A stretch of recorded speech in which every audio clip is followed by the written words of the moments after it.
Hey guys, it's Tay, and we're here again for Mental Health, Mental Wealth, episode 2, but the very first full length episode, and just so you can talk about the topic.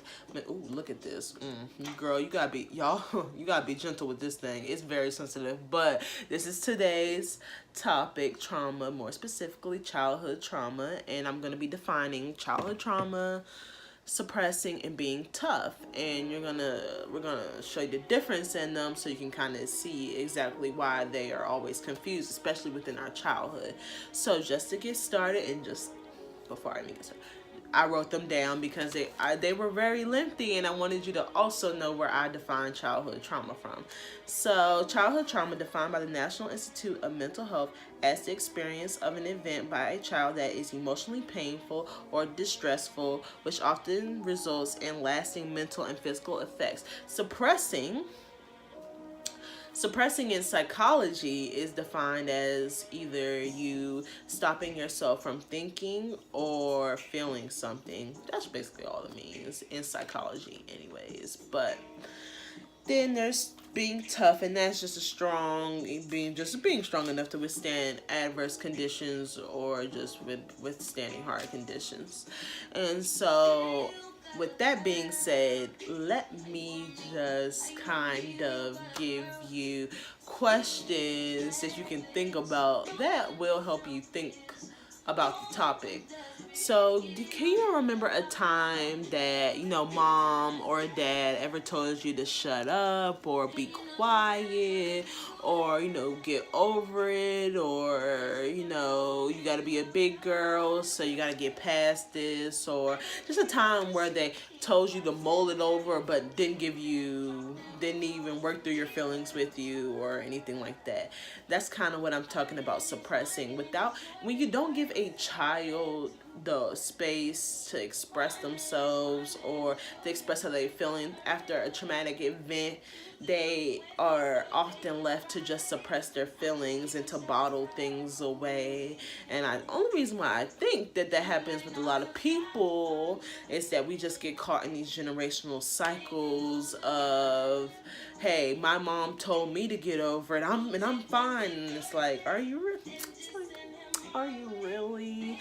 And I think that's what a lot of people are. Well, my mom taught me this, and my dad did me like this, so it's like, what else am I supposed to do? And it's like, no, you gotta see you gotta be able to know the difference and really want more for yourself and better for your children and things like that. Because when you are having a child suppressing themselves, or you're not making a strong attachment to them and looking after them as far as their feelings are concerned, you make for children who are insecure, low self-esteem, and no confidence, and but also many trust issues. And so I will be the example for today. And my experiences were I was a very sensitive child, you guys. I was very sensitive, cried at everything. If I would have heard this song at 5, probably would have cried because it just had a slow beat. But whatever, I always cried about things. But so I wasn't taken very seriously once I was crying for a reason, and crying after a traumatic event. It was just girl, get over it. You always crying, just stop. You always crying about something. And it's I'm crying because I had that reason to cry. And it's just or I was always told, I always got hit with this line, better stop crying, I'm gonna give you a reason to cry for. Don't you just love that line? But, I was just hit with lines of suppression, just another generational cycle of being taught to suppress. And, parents are too caught overworking, making a living to kind of catch up with the children. So the children are left to find ways to get through things. And when you don't know how to get through them, you just try to forget them. And trying to stop yourself from thinking that is exactly the definition of suppressing. So we have to be able to show the difference of suppressing and just being tough. Because being tough is you getting off your bike, you're falling down, and you didn't break anything, but you just bruised. Being tough is getting back up and getting back on the bike. You're suppression would be you getting off the bike, falling off the bike, you hurting yourself, and then you being told to, hey, get back on the bike, or it ain't that serious, or let it down long. They see that as that serious, and they're told, oh, get over it, your arm's gonna be fine eventually. It's like, no, these are traumatic events that have to be resolved kind of after they happen, because they make for problems when you're older. Now that I explained kind of where I was kind of neglected with that kind of later on in my life, now I do have a lot of trust issues, but I also lack confidence. And as far as doing things that I'm doing now, like this show was also a way for me to kind of like work on my confidence and like just building that for myself. But I also noticed that I lack that, and that I lack really being able to express myself in a healthy way and express my feelings. This is just for these same reasons. These are the reasons why people are getting in relationships, and then you get in their relationship with your partner, and you're like, I don't understand why they can talk to me. Like, they can have sex with me, but they can't talk to me. And it's kind of like you're never taught to just really just get through your feelings and how to really voice yourself. So this is my way of me working on me. I just had to like kind of like take a self-evaluation and be like, hey, I don't really like this thing that I be doing. I don't like this about myself, and I really need to, either find a way to change it, because a lot of the things that I notice that I don't like about myself do reflect on my childhood. And the last thing you want to do is be using that excuse when you old, because this is the year. As I said, this is the year of self-care, and we're not going to use our childhood traumas as excuses to the reasons of why we do things that we do, or things they went through, or the reasons why you do. No. All that, just cut it,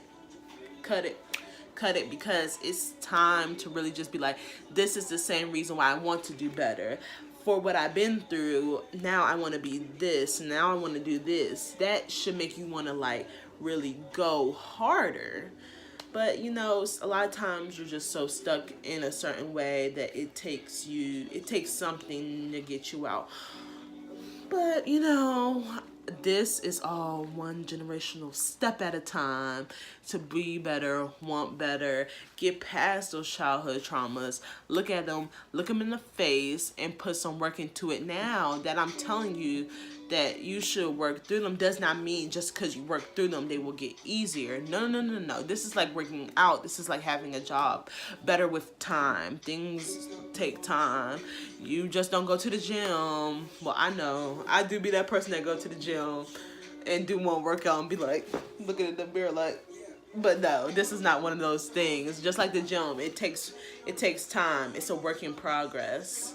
So I am going to take that step with you, me and all of you out there are going to take that step just to really look at our childhood things and see how they are affecting us. Now, if you're just like, you don't have any childhood traumas and things like that are affecting you, then great for you. But for the ones out there that we just trying to work through them.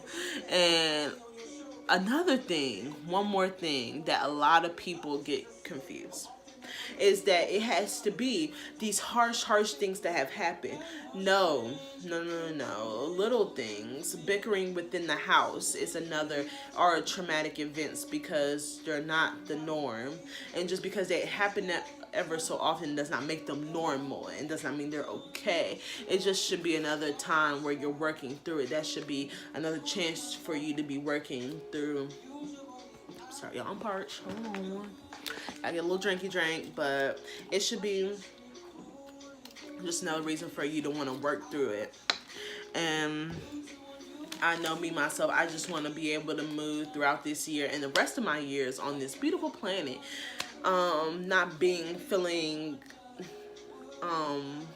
like I lack confidence just because I didn't have that space to express my feelings, and because I do now, and I express them very well now. But so I don't want to work through it, and there's like no more excuses, because we are going to do what, guys? Tonight, self-evaluation of our childhood traumas and how they could be possibly affecting them. And I promise you, childhood trauma affects your IQ, it affects your development of your brain. It affects so much. There's so many people, and I know you know so many people who are older and stuck on things from their childhood, and it's nothing wrong because of the generational cycles of being like this. So there are so many people out like this. It's nothing wrong that you are like this because it's many other people like this, but you should want to change is what I'm saying. And I really don't want to be older and get older and be stuck on what happened to me when I was 15, or all my trials and tribulations that I started going through through my teen years and things like that, because we do grow and everybody makes mistakes and our parents do make mistakes and stuff like that. So you just gotta do our due diligence, you know. You just gotta do your due diligence, and you cannot use your parents and what you went through as an excuse and think that it's okay. Because I will not date a dude who is stuck on something. Well, let's say 20 years now. I ain't dating no man or being with no man who is stuck on something from his childhood. Well, I can't get over this and I can't get over that. Honey, you better try. You better try, or you're going to be mad. You're going to be a Grinch. And nobody likes the Grinch unless it's Christmas time. So with that being said, I am going to be wrapping up today's episode of childhood trauma and examples. So now you can go home and be like, not go home, but now you can just like go wherever you're gonna go for the night, lay your head down, and you can think and just kind of think about what childhood traumas are still affecting you as you're growing older. Whatever your age is out there, I am kind of speaking more from a peer level, because at my age I am noticing things from back then that I'm harboring, and they are taking effect as how I grow as a young woman. But this is for anybody. This is for someone who's 40. This is for someone who is 15 or someone my age, because we all have to work on better us, just so, you know, just so we're better, you know. And I don't know why we wouldn't want to better you, or I wouldn't want to better me. So I'm going to wrap up this episode. So excited for the next one. And just to give you a sneak peek on that topic of next episode is going to be grudges and why we hold on to them. And I know y'all ready to talk about that. And just so you know, I can give plenty of examples from that, because I have a problem with grudge holding. Yes, take a hold on to that thing for 20 years, but hopefully not for too long, because I'm working through that right now. Thank you guys for tuning in. Stay tuned for the word of the night. It's something that I started every night. Not every night, but kind of the night before I put out the new episode with the new topic. I'm going to be giving the topic on the word of the night, examples, questions I can ask, kind of get you thinking.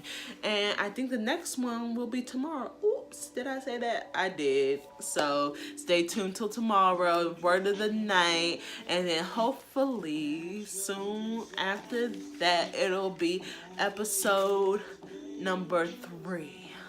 But I'm not going to give out the date on that. Just to keep you watching. Thank you so much, guys. Make sure you like, comment, and subscribe. Thank you.